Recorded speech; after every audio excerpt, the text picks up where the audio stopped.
Donald Trump has been in France for the G7 summit, and as you can imagine, he has been as cantankerous as you could expect him to be among our allies. And one of the issues that he brought up was the fact that Russia is no longer part of this annual event.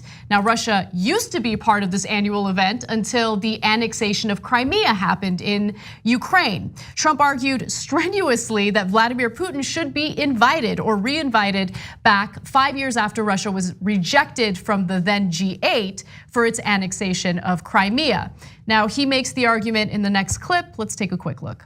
I mean, a lot of people are smart. A lot of people say having Russia, which is a power, having them inside the room is better than having them outside the room. If I wanted to go strictly by politics, I'd probably poll that, and possibly I'd say, oh, gee, I don't want Russia in. But I really think it's good for security of the world. It's good for the economics of the world. Remember, they're building a big pipeline in Europe, going right up to Germany. And I said to Angela, who I had a great relationship, but I said, you pay Russia billions of dollars, and then we defend you from Russia. And I say, how does that work? Okay, so he wants to put them back in the G7 for no apparent reason. Now, no one has investigated his business ties to Russia. Mueller did not do that at all, at all. He thought it was outside of what he was asked to look into. He was asked to look into the election, so he looked only at the election. There's this giant business ties with Russia just looming there. Both of Donald Trump's sons have said, we got all our money from the Russians for the golf courses. So does he owe them something? Nope. No idiot Democrat wants to look into it. They're still, playing patty cakes with him. They won't even take his New York State taxes, which New York has offered to Richard Neal. And Richard Neal, the head of the Ways and Means Committee in the House, won't take it. Pelosi doesn't want it. So nobody's investigating him, it's outrageous. Now, the right wing, I get. I don't even want to bother talking about MAGA. Oh, you're bringing Russia is awesome, that's strategic, is brilliant. Okay, whatever. So now let's address the portion of the left wing that I disagree with, to say the least. Really, you're gonna make an argument that he wants to bring Russia back into the G7 because he really cares about geopolitical circumstances in the world and thinks that it'll lead to more international stability if Russia is in. You really want to die on that hill? That Trump is doing this based on principles that he has about geopolitics? And then you just heard him say he knows it's not popular, but he wants to do it anyway. When's the last time Donald Trump did something that didn't benefit him personally, that would hurt him politically? Yeah, that's a great point. Look, I don't know if this type of behavior would hurt him politically with his base, but I will say, look, there are two separate issues. First off, what motivates Trump? Why is it that he decided to bring Russia up? I do not buy for a second that he cares about geopolitical politics. I don't believe for a second he has any strategy in mind. However, if you just take Trump and his ties to Russia completely out of it and think about it in a non-Trump context, I do think that Russia should have a seat at the table. No. You don't? No. I think it's important to have them be part. Not in this. Not to, listen, not to negotiate with Putin and concede to what he wants, but I do think that it is a significant power in geopolitical politics, and I think it's important to apply pressure both diplomatically and through other means like sanctions. Okay, so tell me why you disagree with that. So first of all, on the substance, I'm not with the mainstream Democrats who are like, oh, Russia's the boogeyman and we should start conflicts and them doing the election interfering is tantamount to war. That's crazy talk, okay? I want stability with Russia. I don't want any conflict. I don't want to start any new wars, etc. But that doesn't mean they have to be in the G7. So they annexed Crimea, they still have troops in eastern parts of Ukraine. If you allow them back in the G7, it rewards their aggressive military tactics, which would cause them to potentially do more aggressive military tactics in other countries that actually destabilize the world. It doesn't mean they're not in the United Nations. It doesn't mean you should never work with them. It does, but we don't have to let them into NATO. And we don't have to let them into G7. They were ejected from G8 for very good reason. And this is not a conservative position to bring the Russians back in. Even Boris Johnson from the UK is like, no, we don't want the Russians. I know, it is pretty amazing. Yeah. So Almost no one backs Trump on this. He's all alone because there is no principled position. There is no conservative position. There's certainly no progressive position that supports it. All there is Trump going, Vlad, what do you need? What do you need?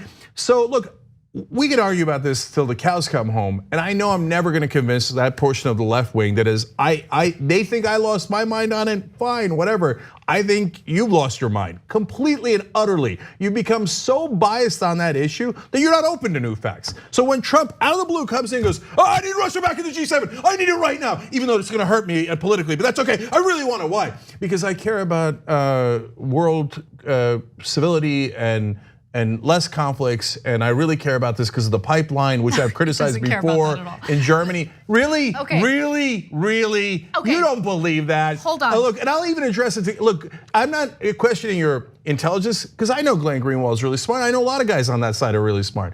But like, Glenn, you don't believe that. You know you don't believe that. Saying that is ridiculous. Okay, wait, there's one other thing that I want to pose, and I want to get your thoughts on it because I think this is also a possibility.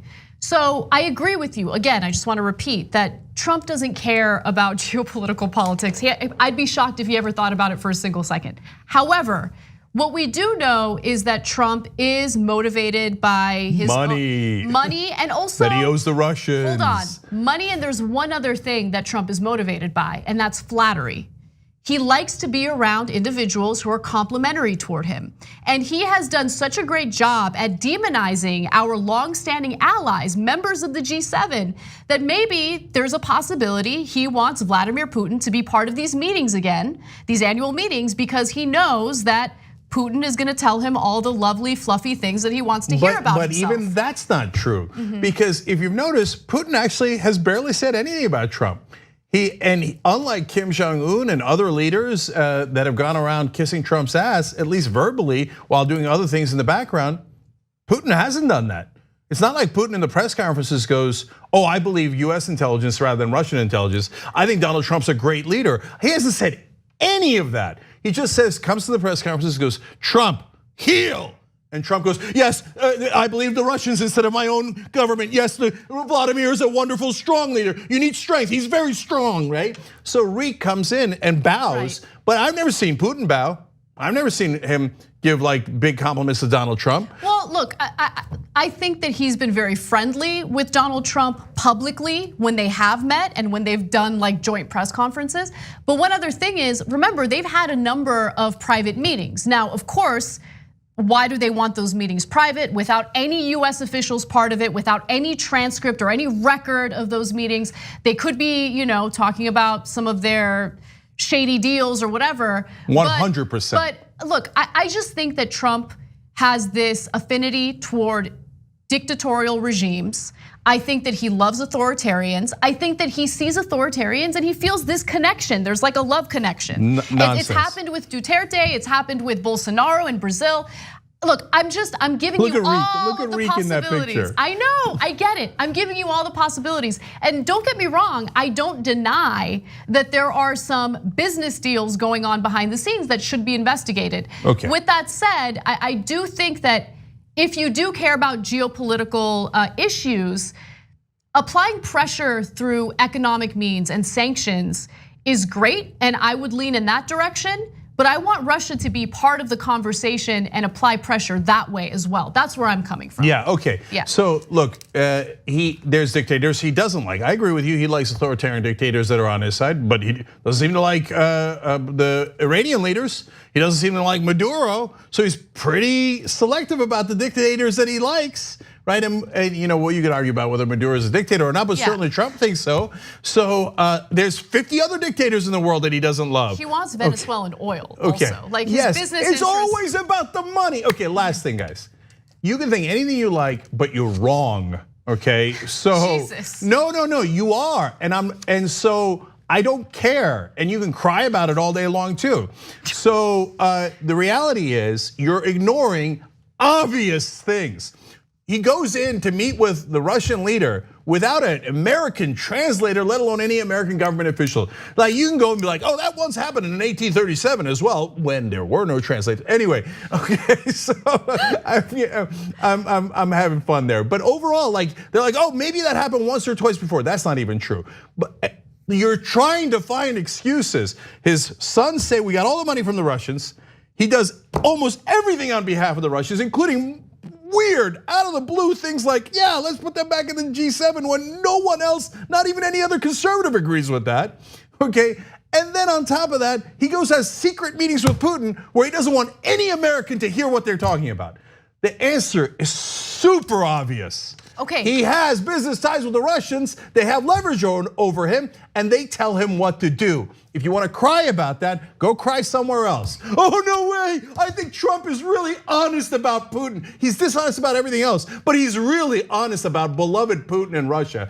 I think you're crazy for thinking that. I have to mention one other thing. I would feel terrible if I didn't, so I'm gonna do it right now. Look, there was the foreign minister of Iran who is not, look, Iran is not part of the G7. However, Zarif, who's the foreign minister of Iran, was invited as a guest. And so I don't know, is there a possibility that having an Iranian presence there upset him to the point where he's like, well, if Iran gets to be here, then Russia gets to be here too. I'm just putting that out there too. No way, he planned this long ago. And of course, guys, you're trying so hard not to see the obvious. I'm giving you the details. The Russians own him. I can't wait to have any kind of power where we can prove that out, okay? So you can't say it based on this. Obviously, like I'm not saying I can say it all day long. I'm not gonna put somebody in prison over our assumptions, no matter how obvious they might be. But will a goddamn prosecutor look into his business ties with Russia? What is wrong with you guys? It's the most obvious thing in the world. And don't tell me they've looked into it, because they haven't.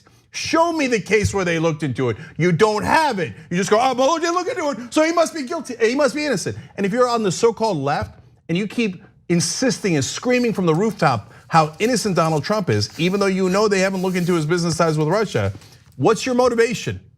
And I think your motivation is that you dug a hole too deep and you can't get out. So you've surrounded yourself with your own bias, and you're like, nope. Trump is totally innocent on Russia, totally innocent. No, I don't want to see his business ties. I don't want to see the hundreds of millions of dollars he took. And I don't want to talk about whether he might be biased about money and his own personal interest. He is on everything else, but not this one. On this one, he's pristine. Okay, well, have at it, Hoss. Make that argument and get mad at me, but you're wrong and I'm right. Like what you see? Click the subscribe button below and don't forget to ring the bell to never miss another video from the Young Turks.